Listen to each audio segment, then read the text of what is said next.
Alhamdulillah,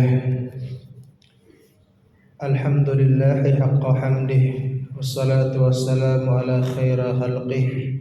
Ashhadu an la ilaha illallah, ilahan laysa syai'un kamithlihi, wa ashhadu anna Muhammadan abduhu wa rasuluh, la nabiyyan wa la rasulan min ba'dih. Allahumma salli wa sallim wa barik wa karrim ala khatamin nabiyyin wa imamil mursalin sayyidina wa maulana Muhammadin wa ala alihi wa ashabihi wa junudihi wa ansarihi wa man da'a bi da'watihi wa istanna bi sunnatihi ila yaumi liqa'i rabbih. Amma ba'd, fa ya ayuhan nas ittaqullah, usini nafsi wa iyyakum bi taqwallah wa bi ta'ati Rasulillah sallallahu alaihi wasallam. Yaqulu Allah ta'ala fi muhkamati tanzilih wa huwa a'lamu bi muradih. Ya ayyuhalladzina amanu taqullaha haqqa tuqatih wa la tamutunna illa wa antum muslimun. Wa yaqulu Allah ta'ala fi ayatin ukhra, wa qatta'nahum fil ardi umama minhumus salihun wa minhum duna dhalik wa balawnahum bil hasanati was sayyiati la'allahum yarji'un. Wa qala nabiyukum Muhammad sallallahu alaihi wasallam, ittaqillaha haitsuma kunta wattabi'is sayyi'atal hasanata tamhuha wa khaliqin nasa bi khuluqin hasanin. Sadaqallahul azim wa ballaghan nabiyul habibul karim wa nahnu ala dzalika minasy syahidin wasyakirin walhamdulillahi rabbil alamin. Ma'asyiral muslimin, jamaah salat Jumat Masjid Ikhwanul Muslimin Batavia yang dirahmati oleh Allah Subhanahu wa taala. Ba'da tahmid wa salawat, khatib berwasiat bagi diri pribadi dan bagi jamaah. Ingat, setiap hari Jumat kita duduk berkumpul di satu masjid bukan untuk istirahat siang, bukan untuk tidur, duduk sender ataupun main handphone, tapi kita hadir sholat Jumat. Mudah-mudahan sepulang Jumatan nanti bertambahlah rasa takut kita kepada Allah. Dan ingat, di setiap hari Jumat terdapat dua waktu mustajab. Allah bukakan pintu langit seluas-luasnya. Yang pertama ketika khatib duduk di antara dua khutbahnya. Yang kedua selepas salat asar menjelang maghrib di hari Jumat. Gunakan dua kesempatan emas tersebut, sisipkan doa, mudah-mudahan Allah mengampuni semua dosa-dosa kita dan mengabulkan semua doa-doa kita. Ma'asyiral muslimin rahimani wa rahimakumullah, hari ini adalah hari Jumat terakhir di tahun 1444 Hijriah. Demikianlah waktu berputar begitu cepatnya. Wa tilkal ayyamu nudawiluha bainan nas. Kami putar hari demi hari di sekeliling manusia agar terlihat siapa di antara mereka yang berkualitas imannya di hadapan Allah Subhanahu wa taala. Maka menyambut tahun 1445 Hijriah yang insyaallah akan datang sebentar lagi, mari bersama-sama kita berakhlak kepada Allah Subhanahu wa taala. Kita hijrahkan akhlak buruk kita menuju akhlak baik kita. Dari yang tadinya kita suudzon kepada Allah berubah menjadi husnuzon billah. Dari yang tadinya kita penuh keluh kesah, tidak pernah ada ridho dalam hati, maka mulai saat ini kita tanamkan ridho kepada Allah Subhanahu wa taala agar kita mendapatkan keridhoannya, yaitu nikmat yang paling mahalnya.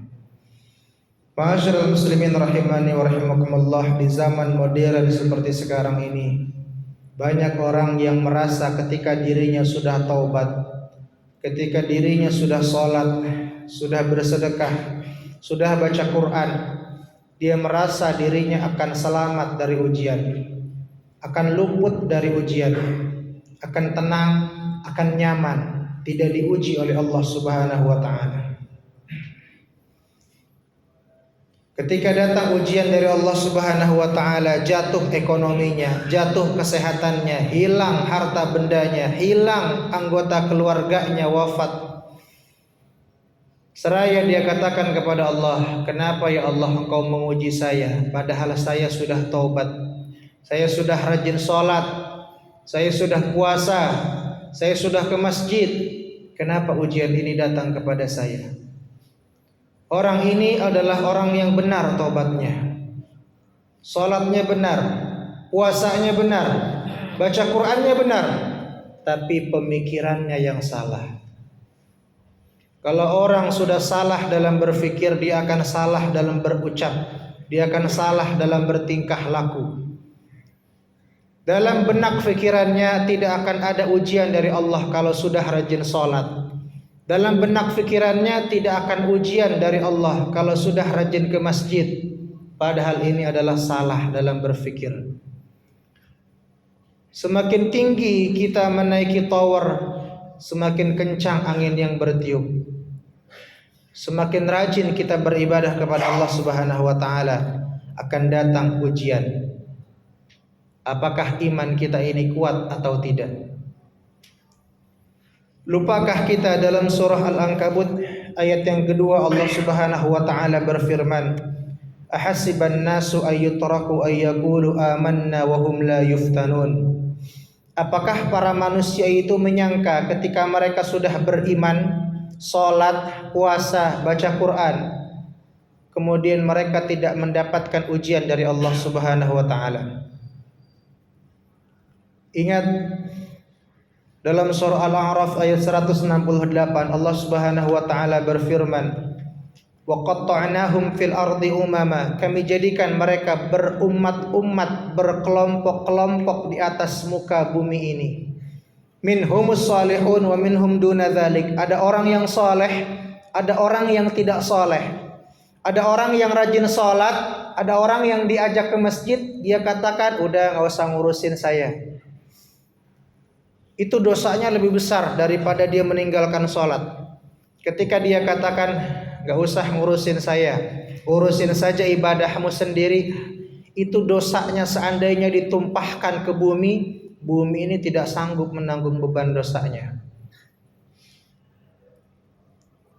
Wa balawnahum, dan dua-duanya orang yang soleh maupun yang tidak soleh, wa balawnahum, kami uji mereka, bil hasanat, dengan yang enak-enak, was sayiat, dengan yang tidak enak, la'allahum yarji'un, agar mereka kembali kepada kami, kembali ke masjid, kembali ke jalan yang lurus. Jadi memang sehat adalah ujian dari Allah. Mengapa sehat adalah ujian? Ketika sehat apakah dia ke masjid? Ketika sehat apakah dia tahajud? Ketika sehat apakah dia berpuasa? Jangan ketika nanti sudah jatuh sakit baru ingin ke masjid, baru ingin puasa, baru ingin bersedekah. Kaya adalah ujian dari Allah, miskin adalah ujian dari Allah. Bil hasanat, dengan yang enak-enak. Faqsusil qasas wal'allahum yatafakkarun. Kisahkan, ceritakan kepada mereka umat-umat terdahulu, orang-orang terdahulu, nabi-nabi terdahulu, bahwa banyak yang diuji oleh Allah Subhanahu wa taala, yang ibadahnya lebih hebat, lebih top di atas kita, tapi mereka mendapatkan ujian dari Allah Subhanahu wa taala.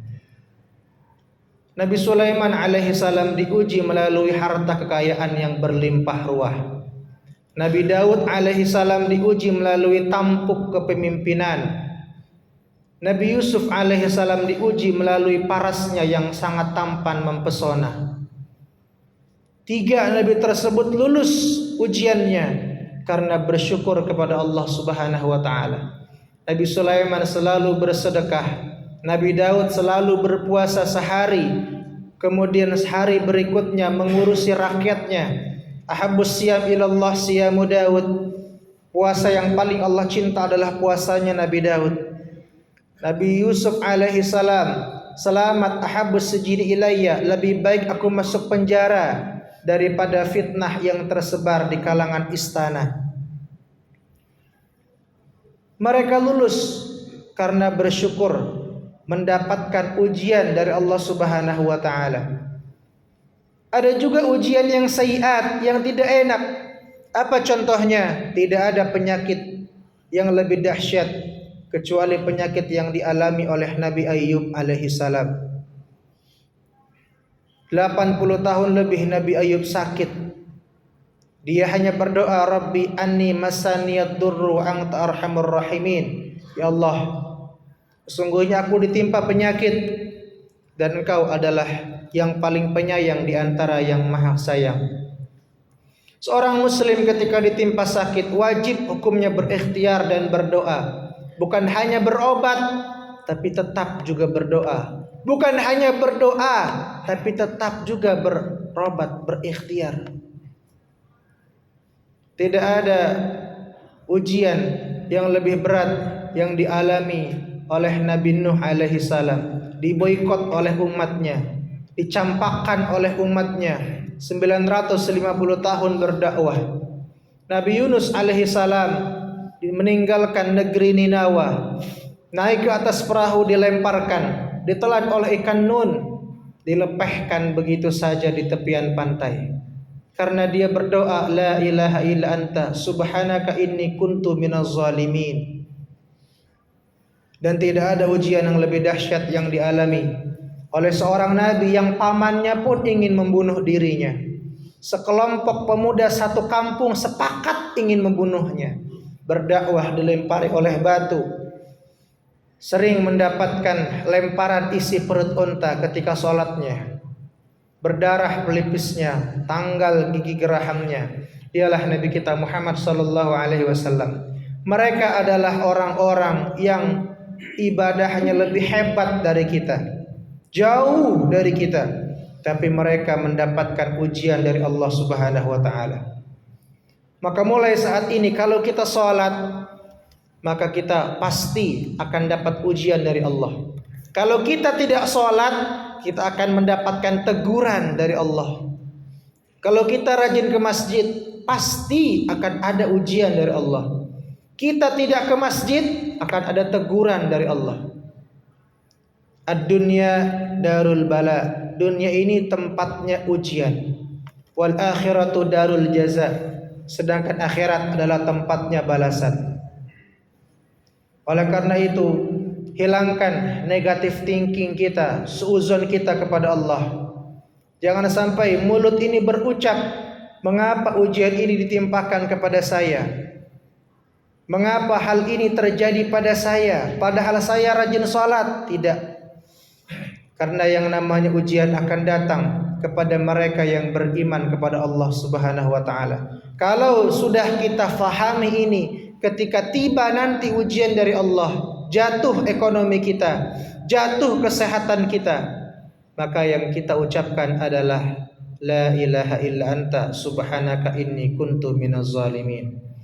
Terakhir, sebagai bekal, Nabi Muhammad sallallahu alaihi wasallam mengajarkan doa kepada kita.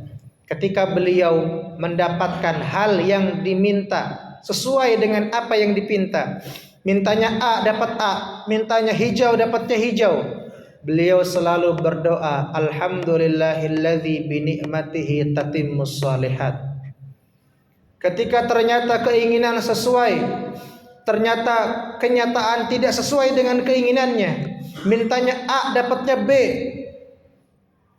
maka Rasulullah selalu berdoa, alhamdulillah ala kulli hal, segala puji bagi Allah atas setiap keadaan. Seorang muslim harus husnuzon kepada Allah. Mungkin ada hikmahnya di balik ujian ini, dan harus ridho atas segala ketetapan Allah Subhanahu wa taala. Wa tazawwadu fa inna khaira zadi taqwa. Berbekalah kalian, sungguh sebaik-baiknya bekal adalah takwa. Barakallahu li wa lakum fil Qur'anil azim wa nafa'ani wa yabqa bima fihi minal ayati wa dzikril hakim wa taqabbalallahu minni wa minkum tilawatahu innahu was samiul alim wa qur rabbighfir warham wa anta khairur rahimin.